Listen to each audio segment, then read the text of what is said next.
The SEC will play for a national championship in men's basketball. Will it be Florida or Auburn that plays for the title? Locked On SEC starts right now. You are Locked On SEC, your daily podcast on the Southeastern Conference. Part of the Locked On Podcast Network, your team every day. And what is up, everybody? Welcome into Locked On SEC. It's great to have you guys along on today's show. We'll talk all about the SEC and the weekend that was in the NCAA tournament. I'm Chris Gordy. Thanks for making Locked On SEC your first listen every day. Shout out to everydayers. We're free and available wherever you get your podcasts and on YouTube, part of Locked On Podcast Network, covering your team every day. Today's episode brought to you by FanDuel. Right now, new customers can get $200 in bonus bets when your first $5 bet wins. All right, we've got it set. Auburn and Florida are in the Final Four, headed for San Antonio this weekend. Florida versus SEC champion Auburn. Florida won the SEC tournament. Auburn won the SEC regular season title. And now here they are, NCAA semifinalists. They will play Saturday evening in San Antonio. Gators did beat the Tigers 90-81 on the road back on February 8th. But let's talk about how we got here. And let's start with the Auburn Tigers. The one-seeded Auburn Tigers held off two-seed Michigan State for a 70-64 win in the Elite Eight. Johni Broome, Auburn's leader, he was the lead story on Sunday with another first-half double-double, 17 points, 11 rebounds, set the tone for the Tigers. They led by as many as 15 points. They had a 17-0 run, but the second half, a little drama. Johni Broome fell on his right arm while attempting to block a shot with 10:37 left. And the AP SEC Player of the Year, first-team All-America selection, injured his right elbow. Injury appeared to be serious. He was even observed on the TV broadcast saying, "I'm done." He would go to the locker room, took some x-rays, and the tests were negative. He was not done. Broome returned with 5:29 remaining. Drew a standing ovation from Auburn fans. He had the elbow wrapped, and he sank a three-pointer less than a minute later, pulled down some rebounds. Broome said after the game, "It was a scary moment, but I went down, and my team had my back." Broome finished the game with a team-high 25 points, 14 boards, 2 assists, a steal, and a block. Todd Pettiford had 10 points off the bench. Miles Kelly, Denver Jones, Chaney Johnson all had 8 points apiece. Auburn shot 43% from the field compared to Michigan State's 34%. Spartans kind of hung around, though. Every time Auburn would pull away, State would kind of get it back within a couple buckets and, kind of hanging around a 10-point lead much of the game. But Auburn did what they needed to do to secure the victory, and they are headed to the Final Four. Auburn's only previous Final Four appearance came just 6 years ago, 2019, under Bruce Pearl. Auburn was the only Elite Eight team to win each of their first 3 March Madness games by double digits. And Tom Izzo, he was 10-0 against the SEC in the NCAA tournament. He is now 10-1 after losing to Auburn. And what a run it has been for Bruce Pearl in his time on the Plains.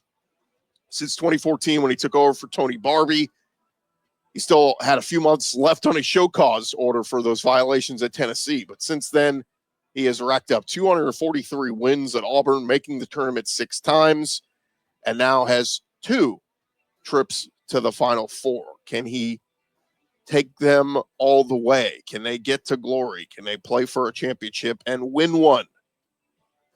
Talk about that in a bit. But on Saturday, it was the Florida Gators advancing to the Final Four on their side, defeating Texas Tech 84-79. The Gators were down double digits in the second half before Walter Clayton Jr.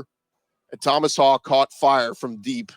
Walter Clayton rescuing top-seeded Florida with 2 late threes, and the Gators rallied from 9 points down late. Clayton dribbled out of the paint, hit a fadeaway 3 with 59 seconds to go to give Florida a 78-77 lead.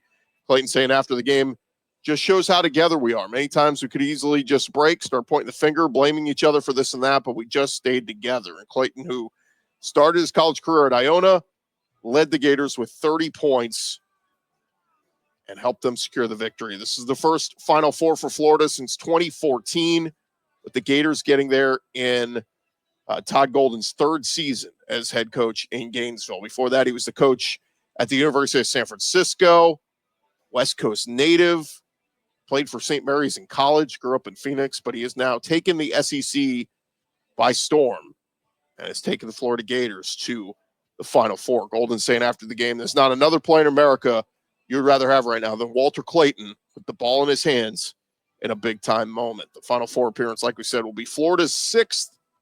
Gators won back-to-back national titles, of course, under Billy Donovan back in 06-07. Jay Billis, he is a believer in Florida. On College Game Day on Sunday, he said, look, I think all of us thought on Selection Sunday, Florida's the best team in the country. Remember how they ran through the SEC tournament? We said whoever wins that SEC tournament was going to be, have the best resume of anybody because you had to run through that gauntlet. But Jay Billis said, I haven't let go of that thought. Although Duke is playing the best right now, Florida is still formidable.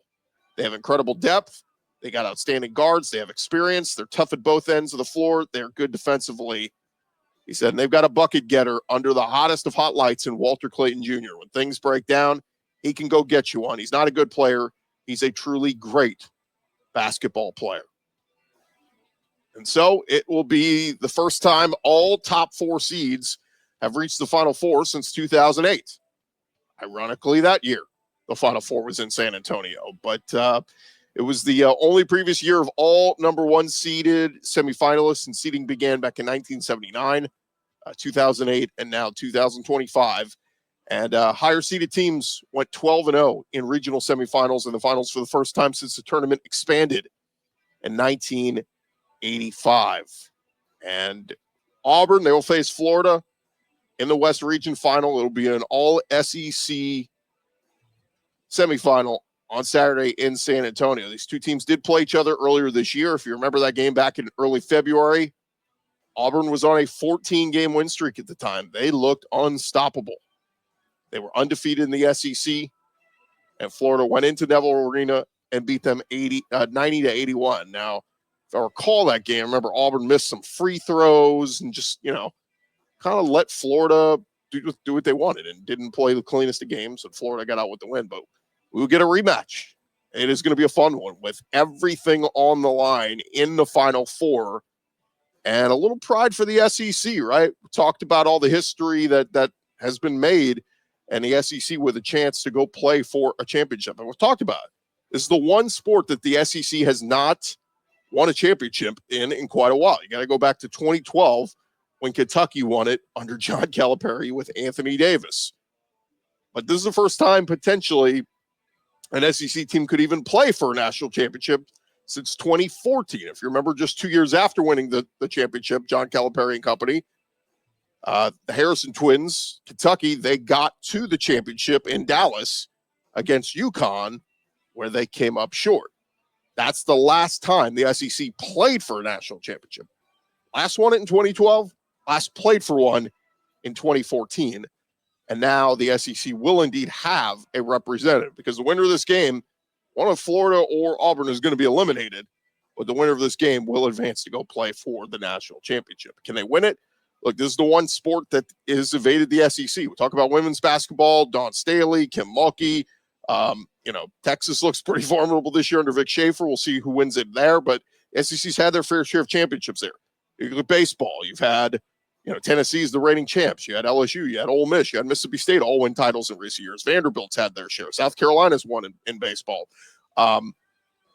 Pick your sport. Football, of course, we've had the 2-year drought here, but prior to this, you had Georgia with the back-to-back titles. You had Alabama and Nick Saban run. You had LSU in the mix. So, again, like every other sport, track and field, tennis, swimming and diving, cross country. I mean, everything you want to throw out there, the SEC dominates in playing for and winning championships in every other sport except for men's basketball. And they've come this far.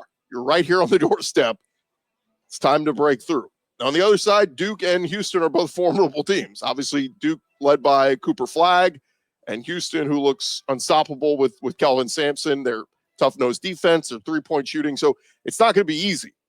But whoever wins of this game, whether it's Johni, Broome, and Auburn or Walter Clayton in Florida, that team will be super battle-tested once they get to the championship and see who they face. And I think we're all kind of thinking, man, a Johni Broome versus Cooper Flagg down to the paint could be really exciting. Florida and Walter Clayton knocking down big threes in a championship game could be super exciting. So whoever advances, it's going to be a lot of fun. And so Look, we'll talk about the matchups throughout this week, but go on the record, make our prediction now. Auburn's been the number one team for so much of this season. I'm going to stick with the Auburn Tigers. I think they get it done. Obviously, the injury to Johni Broome, we'll have to monitor that. All eyes on his elbow and how healthy he will be. But I think Auburn, just with their supporting cast of even games that they missed with Johni Broome out and, nights where he's been off, other guys have stepped up. The Auburn Tigers, to me, are still the best team in all of college basketball. I know Florida's played great, and they've had an impressive run. And don't get me wrong, if they win, we'll be rooting for them to win the title because we want to see the SEC win a title. But if I'm making my pick right now, sticking with the Auburn Tigers to win this whole thing. So we shall see if they can do it. All right. What about the other teams that came up short? Still deserve a pat on the back. So when we return, we will give some love to those teams that their seasons came to a wrap over the weekend in the NCAA tournament. More Locked On SEC right after this. All right, guys, March Madness is, of course, here in FanDuel, giving you a chance to get in on the action like never before. And right now, new customers can get $200 in bonus bets when your first $5 bet wins. That's $200 extra bucks to use on everything from buzzer beaters to Cinderella stories, even who's cutting down the nets. If you got your eye on an underdog in this tournament, FanDuel makes it easy to back them with the spreads, the totals, the game props, all of it. With the tournament still going on, there's something exciting to bet on in the FanDuel app. Super simple to use. When you win, you get paid instantly. No waiting around. The FanDuel app, simple to use. Again, visit FanDuel.com. Get in on the college hoops tournament. Only 2 more games in the Final Four and then a championship game to go. But FanDuel.com is the place to do it. Check them out right now, FanDuel.com.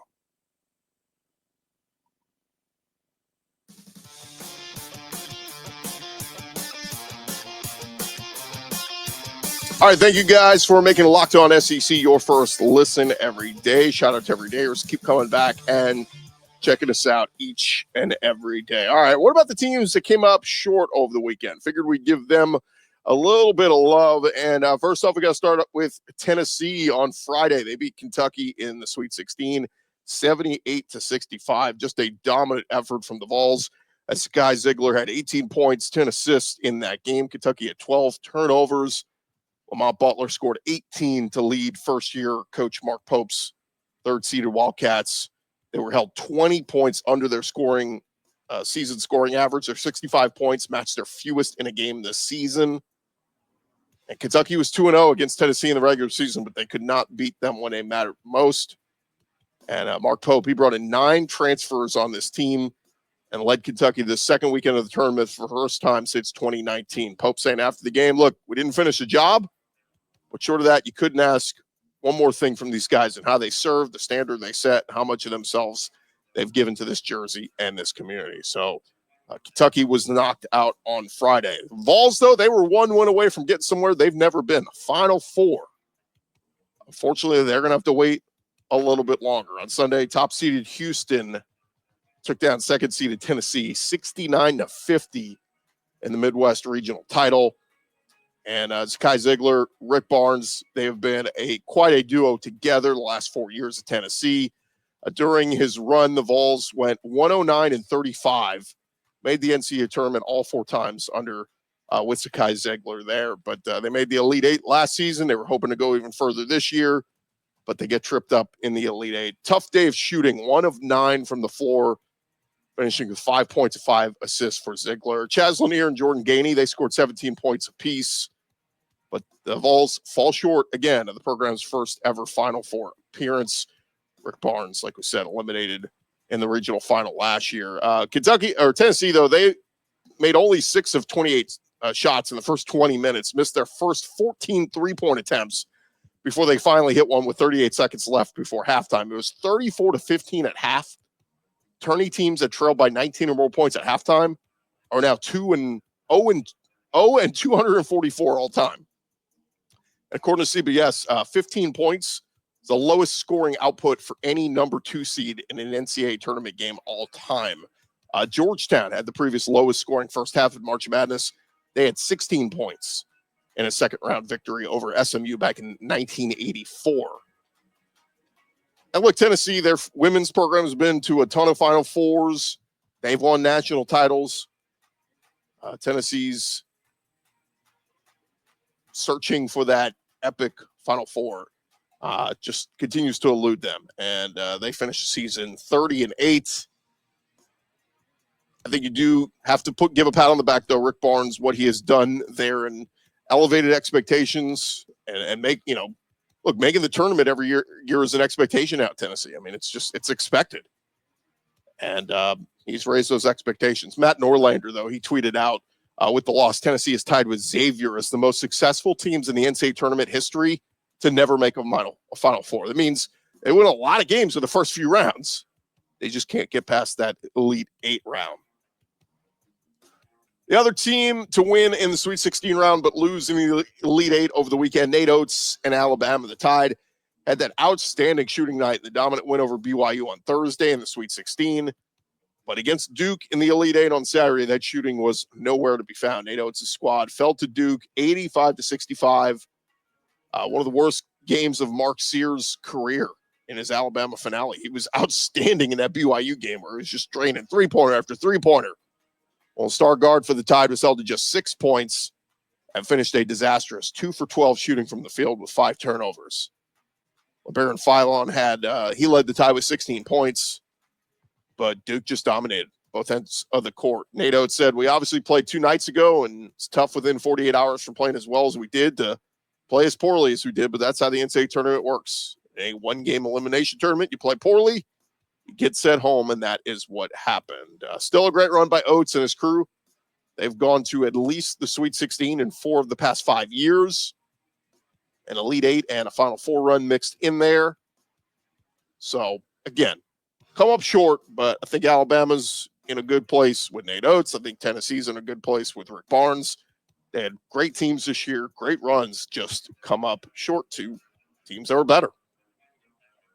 And also on Friday in the Sweet 16 round, Ole Miss, they fell to Michigan State 73-70. Chris Beard and Ole Miss, they led for much of that game, man, and it stunk. It stunk to see them let it slip away. It was a season that Rebel fans have been hoping to see for a long time. Ole Miss hadn't been in the Sweet 16, since 2001. Only second time in the history of the program that they made it this far. Chris Beard said after the loss, I'm just thankful what these guys did. They raised expectations first for themselves and then for the program. So Ole Miss and Chris Beard, we'll see what happens with them moving forward. Now, on Friday, we already talked about Arkansas falling to Texas Tech 85-83 in overtime, and that tough one in the Sweet 16. Again, incredible run for John Calipari in year 1 in Fayetteville. He will hope to build off of that. So SEC basketball, they were the kings of college basketball for much of this year, and the records kept coming. The league, of course, known for all of its football dominance, dominating basketball this year. And last Sunday, of course, we came out of the first round of the tournament, or first weekend rather, and the SEC set a record with 7 teams in the Sweet 16.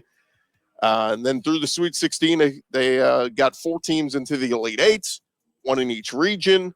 And now they will have 2 teams in the Final Four. Greg Sankey tweeted out on Saturday night, keep playing great basketball.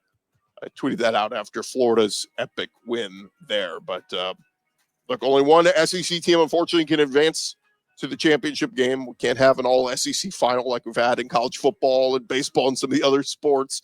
But with Auburn playing Florida, like we said, we are guaranteed that one of these teams will advance. So the SEC will have a team playing for a national championship on the men's side. Real quick on the women's side of things, South Carolina, they reached the Final Four on the women's side for a 5th straight year. Chloe Kitts scored 14 points, and defending national champs South Carolina beat Duke 54-50 on Sunday. Dawn Staley's top-seeded Gamecocks 2 wins away from becoming the first team to repeat as champions since UConn won 4 straight from 2013 to 2016. South Carolina play the winner of Texas TCU. They play tonight. Gamecocks are 20-1 in their last 4 NCAA tournaments. Meanwhile, LSU and Kim Mulkey, they came up short, falling to UCLA 72-65 in a hard-fought game. And like I said, today, Texas will take on UCLA or TCU? Who did I say? TCU.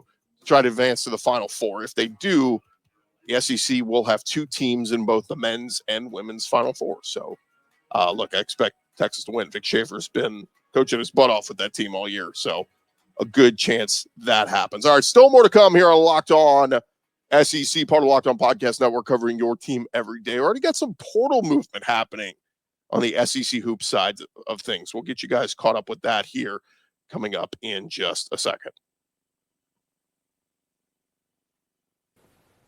The NCAA tournament is here, and so is the bracket breakdown. Locked On Podcast Network and Amazon Fire TV channels are teaming up to deliver NCAA tournament coverage like never before. Watch studio shows featuring former players and Locked On's local experts as they guide you through every upset, buzzer beater, and bracket matchup. Stream it all for free on Amazon Fire TV channel. Search Bracket Breakdown to see it all for free. It's your team every day.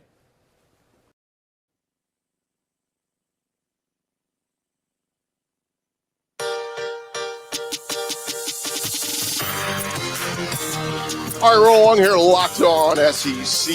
And, all right, we talked about the teams that are done. We talked about the teams that are still fighting in the NCAA tournament. Of course, a lot of teams now start to turn the page and say, hey, our season's over. What do we got to do to start building for next year? NIL is a real thing. Revenue sharing is a real thing. And teams are starting to look at how can I get better for next year. And so start off with some portal news. First off, Arkansas is losing one of their young guards to the transfer portal. Freshman Casimir Chavis is headed elsewhere next season, according to On3 Sports. He's a 6-foot guard from Minneapolis. Appeared in just one game this season, so it was not a very big piece of the Razorbacks team. But John Calipari will lose part of his depth, and a guy who was a former top 150 recruit, a one-time Washington signee, and he is headed to the portals. Former 3-star guard, according to Rivals.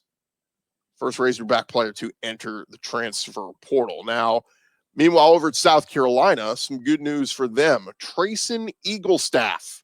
He's a North Dakota transfer, and according to multiple sources, he has committed to South Carolina. He's considered to be one of the top available transfers in this cycle.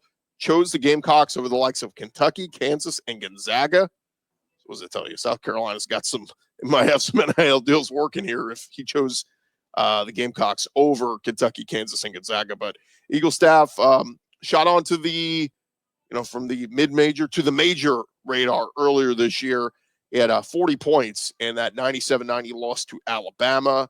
Went on to have a great season for North Dakota.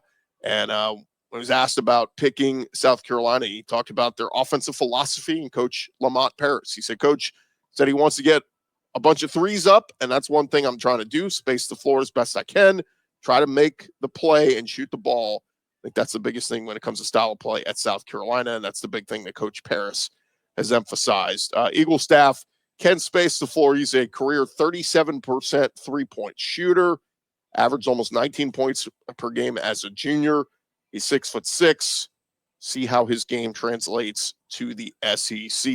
And another player they're also getting, South Carolina, is Providence Transfer Center. It's Christ. Is it Chris Esendako? He talked to On3 Sports over the weekend, said that he is committed to South Carolina. He's 7 feet tall, 290 pounds. He's a sophomore. He's foreign-born from France. Averaged 4 points and 4 rebounds a game this past year over at Providence. But Gamecocks, they need all the help they can get. They went 2-16 in SEC play this year, 12-20 overall. So certainly two players that can help. And see what they end up doing for Lamont Paris and crew.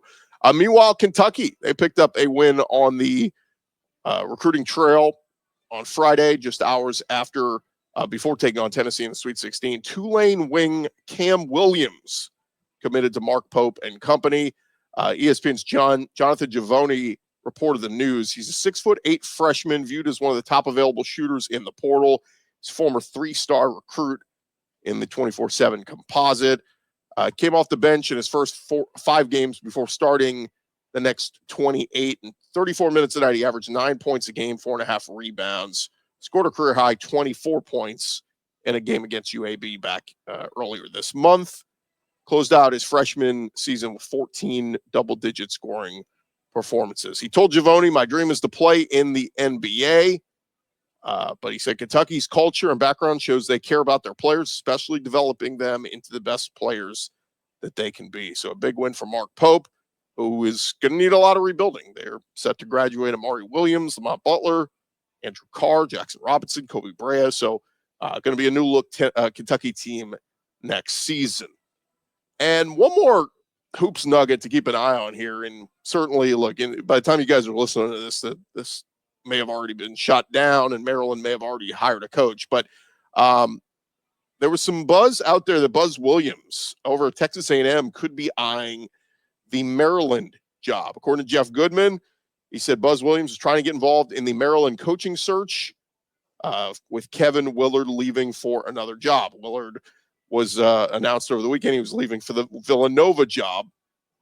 And so he said Buzz Williams, Goodman's original tweet mentioned he was interested in the opening at Xavier as well, but that got filled. So, yeah, it's Buzz Williams just not happy there at A&M, have a little regret, wants to head elsewhere. I don't know, but certainly something to keep an eye on. We'll see how that develops. All right, real quick before we get out of here, quick little recap of the SEC baseball weekend that was. Over at Texas A&M, Jace Lavalette, he will go down, obviously, as one of the best hitters in Texas A&M baseball program history. He hit a home run on Friday night. It was his 7th of the season, gave him 26 on or 7th home run of the season in his 26th game. But in his career, that was career home run 57. That broke a first-place tie with Dalen Holt. Holt previously set the mark with 56 career home runs and holds the single-season record for Aggies with 34 home runs in the 1999 season. But Jace Lavalette now going past him, so congrats to him. But as for the weekend, Georgia, Tennessee, Texas, and Arkansas all sit atop the SEC baseball standings, all at 8-1. Texas swept Mizzou. Georgia swept Auburn. Arkansas swept Vandy. I think I saw for the first time since 2005. And Tennessee swept South Carolina. So all 4 of those teams, Georgia, Tennessee, Texas, and Arkansas, all sit at 8-1 overall. And, of course, Tennessee, the reigning national champ, still looking pretty damn strong. LSU, they swept Mississippi State, so they are behind those 4 teams at 7-2 overall. So they're only 1 game back. And then behind them, it's Ole Miss at 6-3. They took 2 out of 3 against Florida.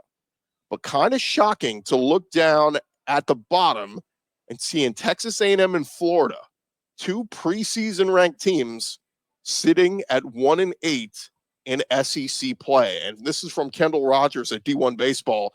He said, dating back to 1996, no preseason number 1 team has gone on to miss the NCAA tournament. The Aggies, they're going to need to do some soul searching if they're going to salvage this season. Because sitting at 1-8 in SEC play, they're going to have to play much better. Much better down the start taking 2 out of 3, 2 out of 3, mixing a sweep or 2 to get back into this thing and make it to a regional. Forget hosting, that's out of the window right now. But at least get into the tournament and make it, into somebody's regional. Aggies, man, crazy things happening there with the team that played for a title last year in the College World Series and was the preseason number 1 team. I get it. Michael Early maybe turned out not to be the best coaching hire with losing Jim Schlossnagle, who left A&M high and dry for Texas. But, I mean, they still got plenty of talent on that roster for them to be playing as poorly as they are and have such a poor record. Man, just not a great showing. All right, that is going to do it for this edition of Locked On SEC. Thank you guys for making us your first listen every day. For your second listen, you can check out Locked On College Basketball with Isaac Shade and Andy Patton. Of course, March is here. We're turning the calendar to April, and you can be the most informed college basketball fan throughout all the madness.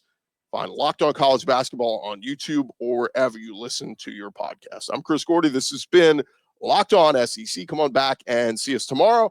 We'll switch gears. We'll talk some more basketball, or we'll talk some football throughout this week. We'll also continue to talk some basketball as we get closer to that Auburn, Florida showdown happening this weekend in the Final Four. But for now, you guys have a great start to the week. We'll talk to you guys tomorrow.